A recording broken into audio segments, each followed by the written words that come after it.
Salut les amis, bienvenue à ce nouveau numéro de Money Time. Une fois n'est pas coutume, oui, on va parler de basketball aujourd'hui avec cette liste de joueuses de l'équipe nationale de basketball du Cameroun qui fait polémique. La polémique continue de enfler, c'est la joueuse Hermine Geko, 33 ans, joueuse expérimentée, capitaine de la sélection camerounaise qui malheureusement ne fait pas partie des 15 joueuses qui ont été retenues par le coach Ahmed Bombo Njoya. Voici la liste des joueuses qui ont été retenues pour le stage qui débute le 4 juin prochain du côté de la Turquie. Et évidemment, on a Jessica Thomas, on a Monique Makani, on a Joëlla Beleka, Josiane Chembele. Bref, on a des joueuses qui, pour le coach Ahmed Bombo Njoya, que le voici tout juste là en bas, il estime, Marina Ewodo aussi est là, il estime que dans cette liste-là, il veut rajeunir un tout petit peu l'effectif. Mais surtout, il dit, j'assume mon choix, j'assume mes choix. Et là, alors que la grogne continue de monter, et au niveau de la Fédération camerounaise de basketball, on n'a pas dit mot là-dessus. On attend simplement le résultat.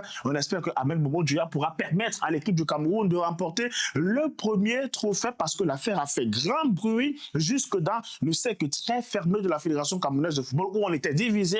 Une partie voulait que Ahmed Bombo Njoya amène cette joueuse emblématique de l'équipe nationale de basketball du Cameroun au vu de la saison qu'elle fait. Mais quelle saison fait Hermine Geko? Pourquoi on n'a pas le temps? 33 ans, la joueuse de Rouen a fait une saison incroyable. Elle vient de remporter avec son équipe de Rouen la Coupe de France et là, elle a terminé MVP des finales avec 25 points, 10 sur 11 au tir. C'est une joueuse qui pouvait compter, qui pouvait apporter son expérience avec l'équipe du Cameroun. Autre aspect également, c'est l'inélégance. On l'a appris, la joueuse a appris à travers les réseaux sociaux qu'elle ne participera pas à l'Afro Basket 2025 qui va se dérouler du côté de la Côte d'Ivoire dès le 26 juillet prochain. Et justement, une joueuse de cette envergure, il faut parler avec elle, il faut lui dire que tu ne seras pas sélectionnée parce que ça témoigne du respect qu'on a pour son vécu, pour son implication en équipe nationale du Cameroun. Et là, à 33 ans, elle voulait simplement avoir une bonne sortie honorable avec l'équipe du Cameroun. Peut-être un titre au bout, sait-on jamais,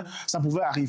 Mais là, c'est la désolation. On va donc devoir composer avec ces joueuses-là. Il faudra trancher puisque le stage qui va démarrer le 4 juin prochain du côté de la Tchéquie va permettre à l'équipe du Cameroun de jouer 4 rencontres amicales avant de s'envoler pour le Caire. Ensuite, pour la Côte d'Ivoire, où la compétition va commencer, je rappelle que le Cameroun est dans un groupe relevé en compagnie des Maliennes et des Sud-Soudanaises. Vous le savez, l'Afro-Basket 2025 est un peu particulier. Ce sera 3 nations par groupe et on attendra bien sûr de voir comment l'équipe du Cameroun va se comporter pour cet Afro-Basket. Bonne chance aux Lions et on espère qu'il y aura du résultat pour le coach Ahmed Bombo Njoya qui a fait un choix fort.